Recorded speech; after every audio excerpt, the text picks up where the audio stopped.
Radio Rahim here with Macka Foley. We're here at Fortune Gym on Sunset in Hollywood. Now, Macka, there's a lot of fights that happened this weekend. You're kind of like my boxing guru, so I'm just going to talk to you in general about what fighters go through. We've seen a lot of drama this weekend in the fight game. I want to start with how fighters make weight. You've been in a lot of corners. You've seen guys have to come down. What is it when a guy starts to get older and he's still trying to make those light weights when he was a kid?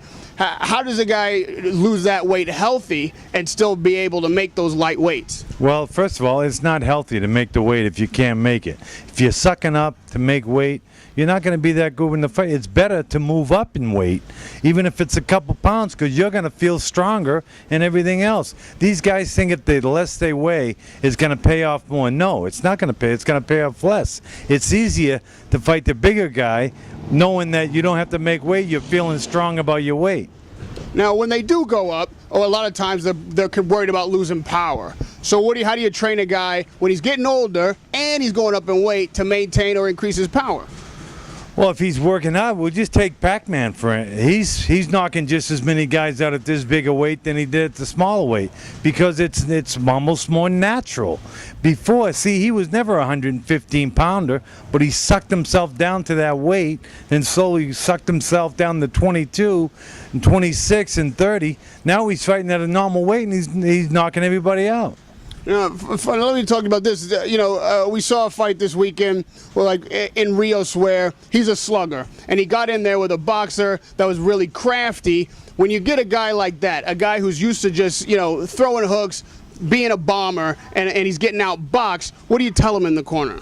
Well, you just can't tell him in the corner. You got to tell him in the training camp how he's gonna react when he's in that situation. He can't react right from when you give him instruction in the corner. But if you get a fight plan and it's not working, you got to go to Plan B, and you got to have a Plan B. If you don't have it, it's gonna be tough. Now, another fight that happened this weekend, and you were here, obviously, in the training camp of Michael Katsidis. He fought on Friday. A tough loss, came right down to the wire, but it seemed like the guy was just too big. The reach was too much. First of all, how did you see that fight? Well, I thought it was a great fight for Katsidis, but I want it to be the final fight. I mean, I'm not like most people.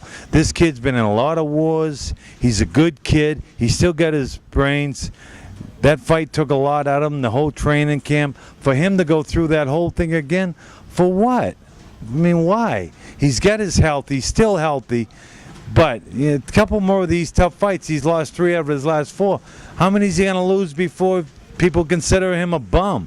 Why don't he go out on top? That was his last fight. I thought he looked great. Some people thought he won. He can walk off into the sunset holding his head up high, but if you keep hanging around, you're going to be an opponent, and worse than that, you're going to end up with health problems and everything else.